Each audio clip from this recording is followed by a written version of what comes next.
आंदोलन करने की ज़रूरत क्या? छत्रपति शिवाजी महाराज की जयंती, एक महान युग पुरुष थे, योद्धा थे। सिर्फ महाराष्ट्र नहीं, देश नहीं, पूरे विश्व में छत्रपति शिवाजी महाराज को मानवंदना दी जाती है। एक योद्धा थे, किसके सामने झुके नहीं, और जो गद्दार थे, जो बेईमान थे, उनको कभी बख्शा नहीं। ये इतिहास इस महाराष्ट्र का और देश का रहा है। प्रेरणादायक व्यक्तिमत्व था।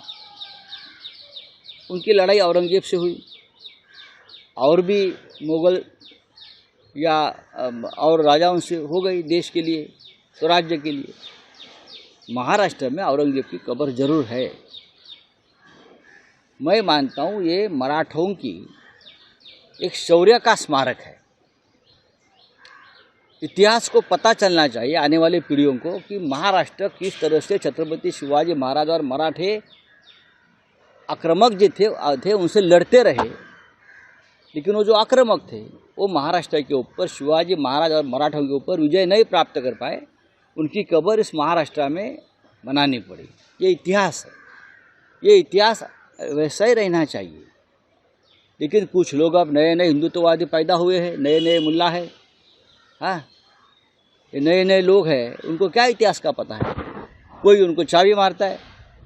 अरे महंगाई के ऊपर बोलो, किसानों की आत्महत्या हो रही है, उनके ऊपर आप आंदोलन करो। और आंदोलन करने की क्या ज़रूरत है? सरकार किसकी है? मोदी जी की है ना। सरकार आरएसएस की है ना देश में और महाराष्ट्र में। तो आंदोलन क्यों करते हो?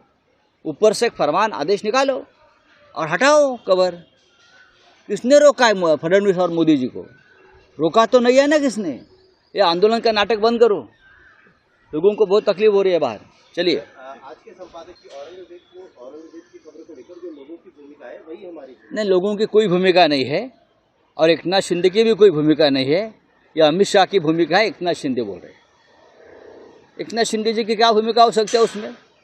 कल तक तो 3 साल तक हमारे साथ रहे, उनको मालूम है क्या भूमिका है। शौर्य का प्रतीक है, शौर्य का प्रतीक कभी टूटना नहीं चाहिए। ये हमारी भूमिका है। छत्रपति शिवाजी महाराज ने औरंगजेब से इतना बड़ा युद्ध किया है मराठाओं ने। छत्रपति जी की मृत्यु के बाद भी 25 साल औरंगजेब महाराष्ट्र में लड़ता रहा, लेकिन विजय नहीं प्राप्त कर सका। और वहाँ उनकी कब्र, ये आने वाली पीढ़ियों को इतिहास से दिखना चाहिए। चाहे अफजल खान की कब्र हो या चाहे औरंगजेब की कब्र हो।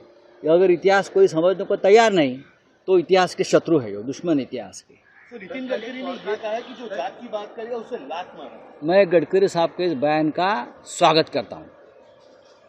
उसने राष्ट्रहित की बात की है।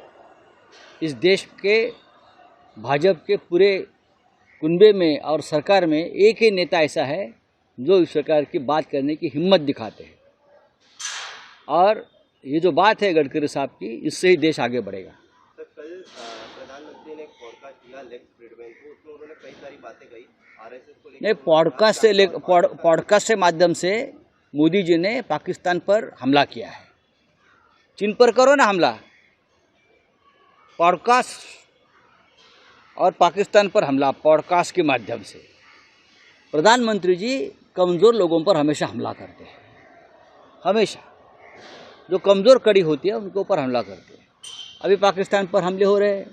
ये बलूची आर्मी के लोग, पाकिस्तान एकदम अत्यवस्थ हो गया है। तो मोदी जी ने यहाँ से पॉडकास्ट के ऊपर हमला कर दिया है। भाई, चीन के ऊपर हमला करो। ट्रम्प ने आपका अपमान किया है, देश का अपमान किया है, उनके ऊपर हमला करो। पाकिस्तान तो ख़त्म हो गया। चलिए।